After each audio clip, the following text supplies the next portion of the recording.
we had to do it. We're back with another one. Who are we talking about today? Today we're talking about the Lakers and the Clippers and the Pelicans and the Jazz. Best of the West, but let's head but let's head to LA first, and that is the Lakers and the Clippers. The Lakers taking a loss 116 to 127, coming up short, but let's talk about the Clippers and their dynamic plays in the way that Kawhi played last night. He scored his second career triple double, and I feel like it's been more, but maybe I'm wrong. I don't know, but I'm like, this is his second one out of all these years he's been playing, and it's only been two. Like, can't be right. Like, he's too good for that, right? That's how I feel.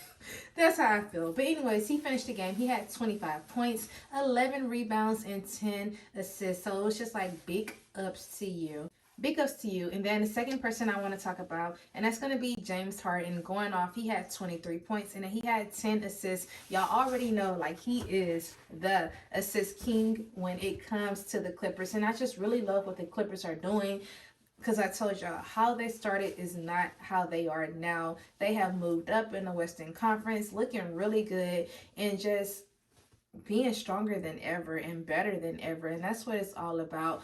Like, really stepping up to the plate. I feel like they have great chemistry. I feel like everyone on the team is happy. Like, and you don't get that often when you get teams. So it's like, for y'all to all play great defense. All the starters played an excellent job last night. And that's just what it's about, y'all. Doing just that, winning the game, taking it all, moving up in the Western Conference, beating the Lakers. Because I feel like the last three matchups this season, they lost to the Lakers. So for y'all to win, that is amazing. And then let's just talk about it. They end up having 33 assists. So that means everybody was watching the court. Nobody was being selfish. Just great. And this is their third win in a row. So it's like, just that's to top it off. Top off this win. It's like, okay, we got to keep that energy. We got to keep that momentum going. And just that high-paced basketball, so we can be ready for the next one, because I think they're about to go on their road trip. And then we're just going to head it over and talk about the Lakers. We did not have LeBron last night. He was out with his left ankle. I think he had a sprain, a slight injury. So hopefully he comes back. He heals the proper way, get the proper rest, and then he's ready to come back to the court and start cooking. So let's just dive into some stats on the Lakers side, and that is D'Angelo Russell being the player, I guess I should say, of the Lakers, since they didn't win. So he wasn't the player of the game. And then he finished, he had 27 points and 10 assists, finishing with a double. So it's like, big ups to you, because sometimes y'all know when it comes to D'Angelo Russell, he is inconsistent, I should say. Some games he have very hot days, and then some it's just like not so hot.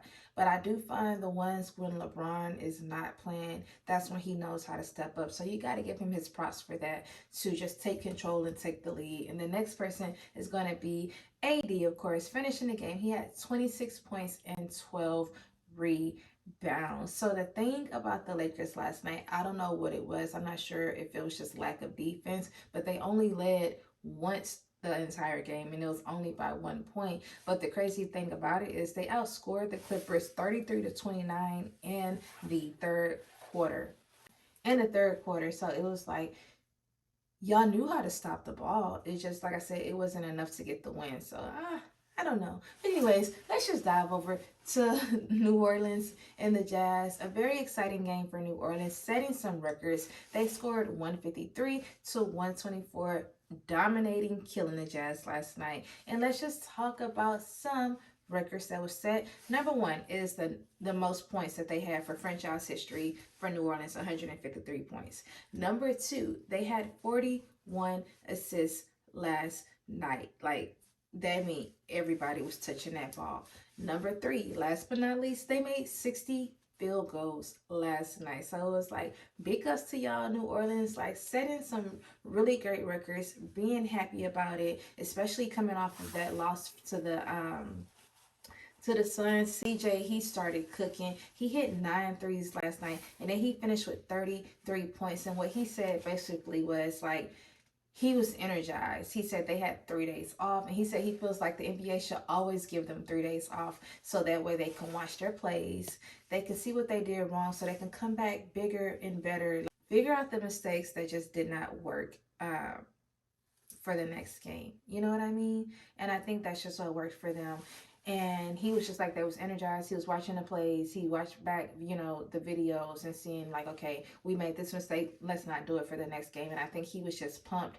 And it showed on the court for him to hit 9 threes. It's like, big ups to you, CJ, doing your big one. And I love that for you. The next person I want to talk about, and that's going to be Irvin Jones finishing. He had 22 points, 5 rebounds, and then 5 assists. Now, with their starters, I did not know who to pick because everybody did an amazing job. Everybody was in double digits, and I was like, that's what it's about. That chemistry cooking. Y'all are flowing. The energy is flowing. It's just high energy, great energy, positive energy, and that's what you need to see on the basketball court. And last but not least, I want to talk about Zion creating a career high for his assist last night. He was the point last night, so I was like, wow, for you to be a big man and then you facilitate where the ball is going. He ended up finishing with 11 assists, like I said, setting that career high for himself. So I love that. So it's like big ups to you for getting that, and you deserve everything for you. And now we just gonna flip it over and talk about the Jazz.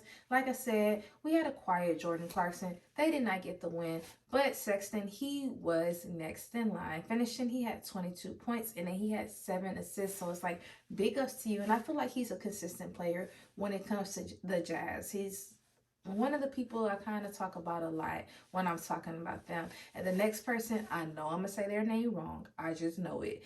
But Fontecchino. I don't know. Am I saying it right? Y'all let me know. But anyways, he had 18 points and then he had 4 rebounds. Just not enough. Not enough for the Jazz to get the win. It wasn't even a close game. It was like the Pelicans was running circles around the Jazz. And I was like, this is not a good look for the Jazz. I don't know. It like the defense was not there. Let's just start there. If the Pelicans was able to get 65 second chance points, that just tells you a lot right now. Like there was no defense being played, and then I think they only had like 8 turnovers or something, and they scored like 35 points off of that. It was just some crazy stuff, and I was just like, what? But y'all, that's really all I had. Y'all already know what I'm about to say. Please be productive. Also, don't forget to like, comment, and subscribe. And don't forget to turn on your notification bell so you all could be alerted when I post. Once again, I'm TB. Peace out. Bye.